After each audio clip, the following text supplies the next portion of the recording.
Agama Yahudi, yang merupakan salah satu agama monoteistik tertua di dunia, memiliki pandangan yang unik tentang kehidupan setelah mati. Berbeda dengan banyak agama lain yang memiliki konsep yang jelas dan terperinci tentang surga atau neraka, ajaran Yahudi mengenai akhirat tidak begitu jelas dan lebih ambigu. Hal ini dapat terlihat dalam berbagai teks dan tradisi yang membentuk dasar agama Yahudi, yaitu Alkitab Ibrani, Talmud, dan berbagai tulisan rabbinik. Alkitab Ibrani, yang terdiri dari 3 bagian utama yaitu Taurat, kitab nabi-nabi, dan tulisan orang suci, tidak memberikan deskripsi yang rinci tentang kehidupan setelah mati. Tidak ada konsep surga atau neraka seperti dalam agama Kristen atau Islam. Taurat merupakan bagian pertama dan paling penting dari Alkitab Ibrani. Taurat terdiri dari 5 kitab. Kitab-kitab ini berisi hukum, sejarah, dan ajaran moral yang menjadi dasar agama Yahudi. Namun, berbeda dengan beberapa teks agama lainnya, Taurat tidak secara eksplisit membahas konsep surga dan neraka sebagai tempat ganjaran atau hukuman di akhirat. Dalam Taurat, konsep Sheol sering disebut sebagai tempat orang mati. Sheol digambarkan sebagai tempat kegelapan dan keheningan, di mana semua orang mati berkumpul tanpa memandang moralitas atau perbuatan mereka selama hidup. Sheol bukanlah tempat hukuman atau ganjaran, melainkan tempat netral yang menampung semua jiwa. Berikut beberapa kisah tentang Sheol dalam Alkitab Ibrani. Dalam kitab Kejadian, Yakub meratapi kematian putranya Yusuf yang ia kira telah mati. Yakub berkata, "Aku akan turun ke Sheol berkabung karena anakku." Ini menunjukkan bahwa Yakub menganggap Sheol sebagai tempat kemana ia akan pergi setelah kematian, menandakan bahwa Sheol adalah tujuan akhir bagi semua orang mati. Dalam kitab Ayub, Ayub menggambarkan Sheol sebagai tempat di mana jiwa-jiwa pergi dan tidak kembali. Dia berkata, "Seperti awan hilang lenyap, demikian juga orang yang turun ke Sheol tidak akan kembali lagi." Ini menggarisbawahi pandangan bahwa Sheol adalah tempat yang permanen dan final bagi orang mati. Dalam kitab Mazmur, pemazmur memohon belas kasihan Tuhan dengan berkata, "Sebab dalam kematian tidak ada orang yang mengingat Engkau, dan di dalam Sheol, siapakah yang akan bersyukur kepadamu?" Ini menunjukkan bahwa di Sheol, tidak ada aktivitas atau ibadah, menggambarkan keadaan tidak sadar dan tidak aktif. Dalam kitab Samuel, terdapat kisah Raja Saul, ketika ia mencari petunjuk melalui seorang pemanggil arwah. Arwah Samuel dipanggil dari Sheol. Samuel berkata kepada Saul bahwa besok, Saul dan anak-anaknya akan berada bersama Samuel di Sheol, karena kekalahan mereka dalam pertempuran. Ini menunjukkan bahwa bahkan seorang nabi yang dihormati seperti Samuel berada di Sheol, menekankan bahwa Sheol adalah tempat yang netral untuk semua jiwa, terlepas dari perbuatan mereka di dunia. Kisah-kisah ini menegaskan bahwa dalam pandangan Yahudi, kehidupan setelah mati bukanlah tentang ganjaran atau hukuman, tetapi tentang keadaan di mana jiwa-jiwa berada dalam ketidakaktifan dan kegelapan di Sheol. Tidak ada deskripsi di dalam Taurat tentang surga sebagai tempat ganjaran bagi yang saleh, atau neraka sebagai tempat hukuman bagi yang berdosa. Fokus utama Taurat adalah kehidupan di dunia ini, dan bagaimana umat manusia harus menjalani hidup mereka sesuai dengan hukum dan perintah Tuhan. Perintah-perintah Tuhan dalam Taurat lebih banyak berkaitan dengan tindakan dan perilaku yang harus diikuti selama hidup di bumi.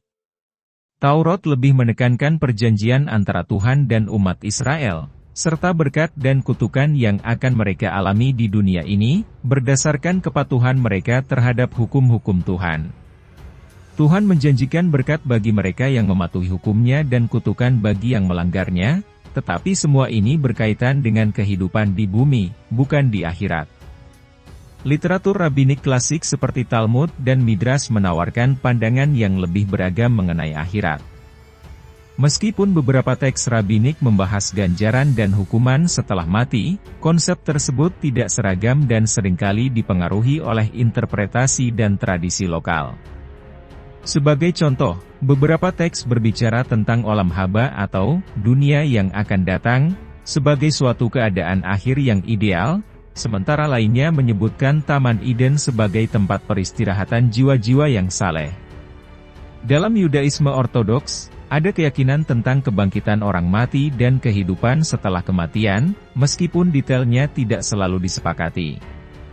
Beberapa ajaran Ortodoks memandang kehidupan setelah mati sebagai saat ketika jiwa akan dihargai atau dihukum sesuai dengan perbuatan selama hidupnya di dunia.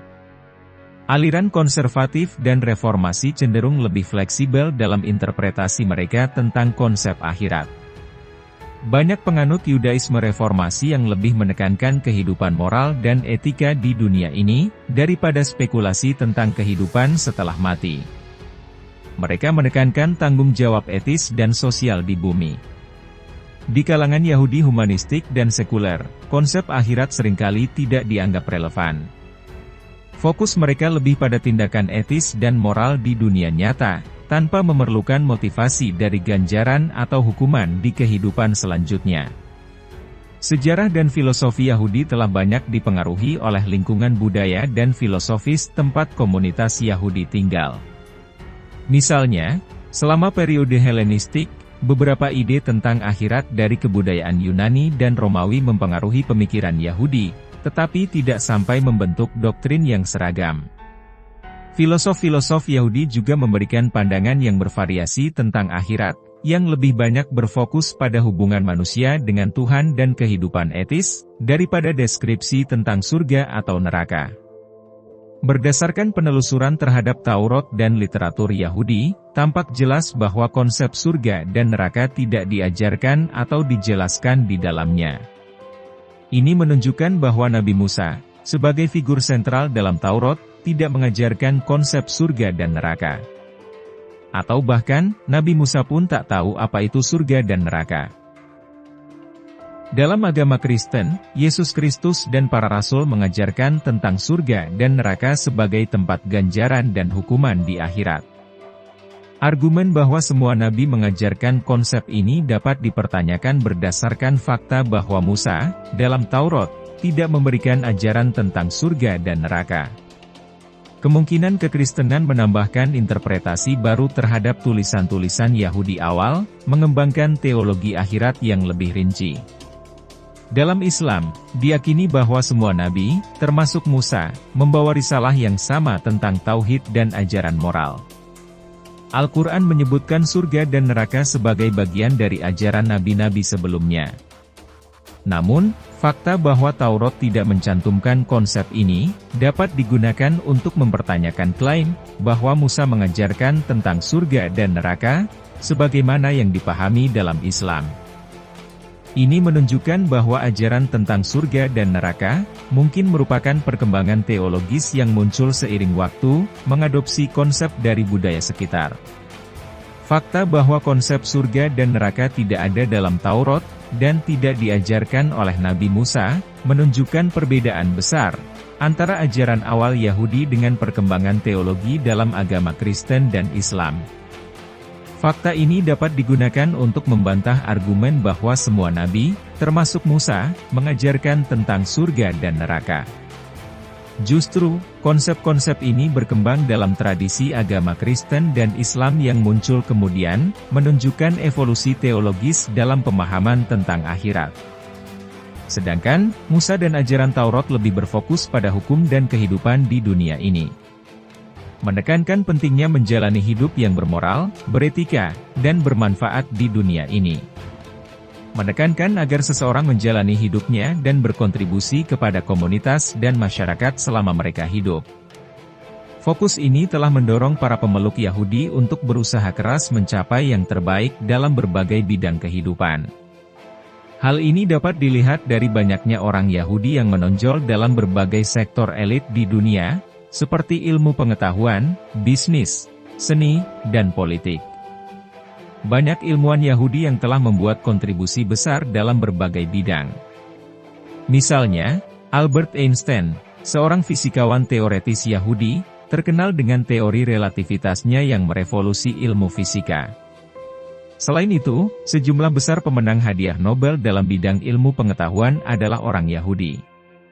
Orang-orang Yahudi juga sangat berpengaruh dalam dunia bisnis dan keuangan. Contohnya, keluarga Rothschild yang terkenal dalam sektor perbankan dan keuangan, serta banyak pengusaha sukses lainnya yang berasal dari komunitas Yahudi. Prinsip-prinsip etika kerja keras dan inovasi yang diajarkan dalam tradisi Yahudi telah membantu mereka mencapai kesuksesan besar. Orang-orang Yahudi juga memainkan peran penting dalam politik global. Banyak pemimpin politik, diplomat, dan aktivis Yahudi yang telah berkontribusi terhadap kebijakan dan perubahan sosial di berbagai negara. Ketiadaan konsep surga dan neraka dalam ajaran Yahudi, yang berfokus pada kehidupan dan tindakan di dunia ini, telah mendorong para pemeluk Yahudi untuk mengejar keunggulan dalam berbagai bidang. Ketiadaan konsep surga neraka menjadikan pemeluk Yahudi sebagai salah satu bangsa paling unggul di bumi ini, karena ajaran yang menekankan untuk melakukan yang terbaik selama hidup di dunia. Kebanyakan dari mereka ada di jajaran elit di bumi ini, dari ilmuwan, pebisnis, seniman, dan politikus.